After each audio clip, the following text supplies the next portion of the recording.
We are beginning to be inundated by news of terrorism and kidnapping again.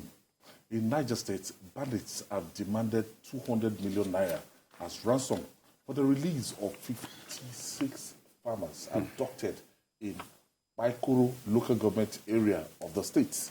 Residents said the bandits called to inform them that one of the abducted farmers has been killed and threatened to kill more if the ransom was not paid in time. When you abduct 56 farmers and they go, most of these stories are not, they are underreported. 56. Yes, I was reading the Labour Minister, Chris Ngige, saying bandits have gone on recess. And I asked why. Emefiele said the same thing. Why? What is the problem with Nigerian leaders? Why do you talk about things that you don't know about, that you don't have the facts? What investigation did Chris Ngige or Emefiele do just to justify a policy that has ruined businesses, that has inflicted pain on our people? You are lying through the teeth. That's what you are done. In fact, when I read it, I just... What are you talking about now? What is the meaning of this? The political advisor to the governor of Zamfara was picked up a few days ago. They are kidnapping people right inside Gusau, the state capital. They are killing people in Zamfara. They are killing people in Katsina. If it has gone down in your own area is not the totality of Nigeria. This is Niger. You know what it means? This is Niger State. 1, 2, 3 to 56. 10 to 56. They kidnapped more than 100. Some of them managed to escape. That's why it came down to 56. And it's not... See, and farmers for that matter. Actually, look. The number of people that would have assisted in this kidnapping. No, the bandits are usually many and they are well armed. Now, let's even to show clearly that Ngige and the CBN governor do not have the facts about things that they are talking about. On 2nd February 2023, bandits abducted people in Tudun-Magaji village in Kontagora local government. They went away with people. On 5th March, bandits attacked the headquarters of Maru local government in Zamfara, killing a DPO. 5th March, the same bandits that they told us have gone on recess. On 25th of March, bandits abducted Zamfara governor's essay on political affairs. That's the one that I said some days back, And then they freed him some days later. In December 27, the attack on Kafinkoro, yes, where they killed that cleric. They killed the cleric, they burned them inside the building because they were resisted. And since that 27th December, because they also burned the police station, the people have been left defenseless because they had to relocate policemen from that burnt building. Police station, In the attacks, they kidnapped up to 100 people in that attack. 2 local government, Rafi and Mashegu. In Kaduna, kidnappings are still taking place. In Ondo State here, kidnappings are still taking place.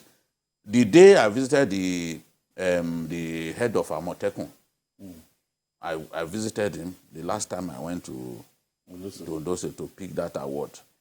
I saw kidnappers that they had arrested. Just recently now. I wish the minister Ngige was there to come and see. I'm talking about I think about a month ago. Yeah. Because the vast area, the farmland in Ondo State, have been taken over by this. Yes, bandits. Now these things are still happening. Okay, look at, even there was a report, I think 3 days ago, that in Kogi State they rescued some kidnappers. Yeah, I mean some abductees. Yeah. It's still happening in Kogi State. Some of these things don't get reported.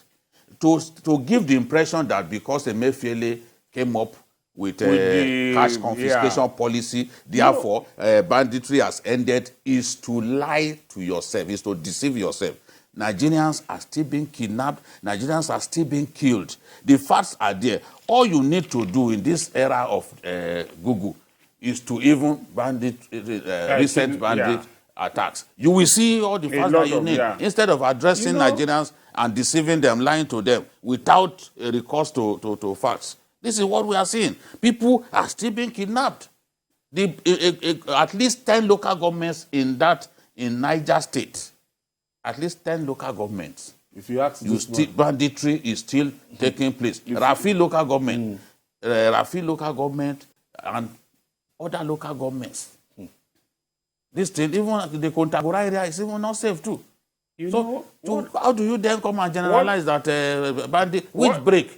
They too need to survive. That's their own business. What is going on there is just like clutching at the straw. In Nigeria, just to justify what has happened. That you people who are saying that changing or coloring the naira has brought a lot of punishment and all that, but we are seeing that kidnapping has subsided. That is complete fallacy. If you can even say that subsided, I may even agree. Exactly. But you say they've gone on break. So that's a lie. Now which break? You see, and because I think it's just because how can you even say, who even told you they went on break? The ones in Zafara, 2G and the rest of have they gone on break? Even this one just happened. Which day now? This one just happened recently. I'm sure so if you for you now, Sam Arua to ask him about his. He will give you all the statistics. A catalog. You know, for you, even right up to election day, they were still for you now to come out and say that just generalize. It is well, even in some areas it has reduced, perhaps, but to say that generally everywhere, it is not true. It is not true. Because what we are seeing is that even in the media, because people are seeing queues in banks and all that, people are suffering, that perhaps occupied the attention of every other person. Therefore, the issue of kidnap maybe became a secondary issue. But to say that now, is it that the money that you changed is the reason why they are not asking for ransom? You know what they are thinking. Yeah. They think that because access to naira has been restricted, that bandits will then not find it difficult to operate. They do not. Like the ones who kidnapped the train passengers. Yes. It was dollars that they collected. People, they are not even. Some people are collecting surfers. They are not even. It was dollars that they collected. Like those ones, and they made it clear that you must not collect the money. It's 100 million per person. Exactly. You must not collect it from one bureau de change. They have their reasons to protect themselves, and they made away with it. 100 million. Yeah. Even one of our people, they had to contribute. I don't want to mention that person. He's a friend of a guy who attends our program here. So they had to contribute. The company said we'll pay half. Let his friends go and look for the remaining half. This is what our people are going through. So, I mean, rather than even in the southwest here, they are still kidnapping people. Yes, rather than talk about measures that will be taken to make sure that this thing don't go on again, a wicked program. Then you want to justify a program that everybody knows has failed woefully. Failed woefully. Okay, you said that it was the banks that were holding. Now, are the banks not giving people money now? Has the pressure not eased?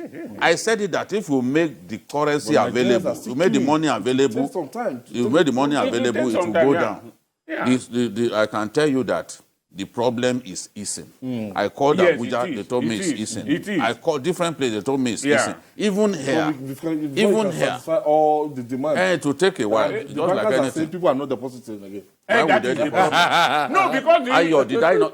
One journalist who has little or no training was said to have attacked me when I said that this will erode the confidence of Nigerians in the banks. It's No, just a it- natural thing. it is. If It you is. can keep money somewhere, It is. and they will decide what they want, Exactly. what you can People are pick. not depositing again. Yes, They're now. just collecting. You know They're what? collecting, that's the thing. You know what? That's true.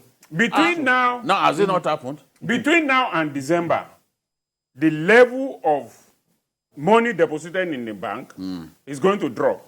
The reason Balance is has dropped. people who don't keep money in the house before will keep, because they will say, "Ah, this 20,000, if I go and keep it there now, tomorrow I may need 10,000. They will tell me they will give me only 5,000. So they will prefer to keep it at home." Yes. So there is Our friends in anybody. the north who are traders and all that, Yes. they say they don't like even taking money to the bank because on the way to the bank, some people will get information, they will come and rob them before they get to the bank. So- and in many of those places, you'll find that you could be traveling more than 1 hour, Yes. 1.5 hours before Going you get to to the the bank. bank. Before you get to find the bank. Somebody, what I didn't even observe, despite living in between Kaduna and Kano for years, Yes. a friend of mine said from Zaria town, as you are driving, as you are coming out of Zaria, Yes. you will not see a bank until you get to the threshold of Kano. Look at that distance. Look at- Zaria is like 70 kilometers from Kaduna. Yes. Now, Kaduna to Kano is around 220, 225 Yes. kilometers. Yes. Now, so that distance 300 kilometers. from Zaria, no, not up to 300 kilometers. Anyway, Is the totality Okay. okay. of the Two. the kilometers Yeah. from Kaduna to Kano is around 220, 225. Okay. Now, from Zaria to Kaduna is around 70 kilometers. Okay. Yes. Now, so you are moving from Zaria, Zaria. 70 kilometers, until you get to the threshold of Kano, you will not see any bank. That means you can't even have any problem And and say- then say, let me dash into a bank and try to solve the problem. So we are looking at more than 100 kilometers of communities that you pass through without seeing a bank. Exactly. And it's like that too in many other In parts many of the other north. places, yes. So So now- how do you now instill confidence in those ones? You made a sale of 100,000. You want to go and deposit. No, you people will travel- not keep money in the banks.